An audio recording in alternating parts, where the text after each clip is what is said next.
ফারাবির নিজ হাতে রোপণ করা বেগুন, গুল বেগুন। ফারাবি বলো, এটা তুমি কিভাবে রোপণ করেছো? এটা প্রথমে মরি গেছিলের বাদে পানি দিয়ে দিই কেটারে জিততে বলেছি। মাশাআল্লাহ মাশাআল্লাহ। আর কি রোপণ করছো? আরো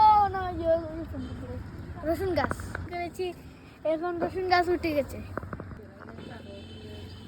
দেখেন ভাই, আমি এটাকে রোপণ করেছি আজকে, এটাকে একটা গুল বেগুন হয়ে গেছে এটাতে। আর কি রোপণ করেছো? আরো ওইখানে রসুন গাছ রোপণ করেছিলাম, ওখানে রসুন উঠেছে।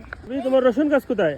এই যে মাশাআল্লাহ মাশাআল্লাহ। ছাদ বাগানে আমার ফারাবির রসুন গাছ উঠেছে। সে বেগুন, এই যে নালি শাক, তারপরে হচ্ছে গিয়ে এই যে বরবটি, তারপরে এই যে অ্যালোভেরা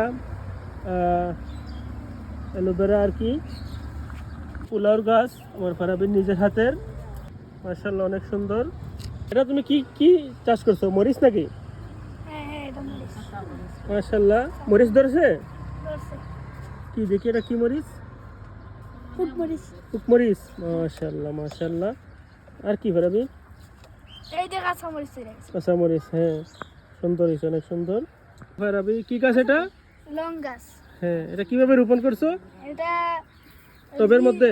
হ্যাঁ হ্যাঁ। হ্যাঁ, টবের মধ্যে মাটি দিয়ে না?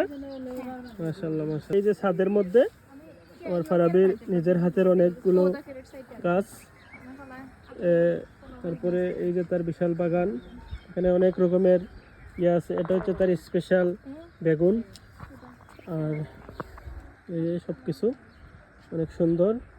এখানে অনেক নালি শাক হয়েছে। সে প্রতিদিন এখানে এসে পানি দেয়, তারপরে এগুলোর পরিচর্যা করে। এভাবে তার পরিচর্যার ফলে অনেক সুন্দর একটা ছাদ বাগান গড়ে উঠেছে। সবাই তার জন্য দোয়া করবেন, সেজন্য আরও অনেক কিছু চাষ করতে পারে। ধন্যবাদ সবাইকে।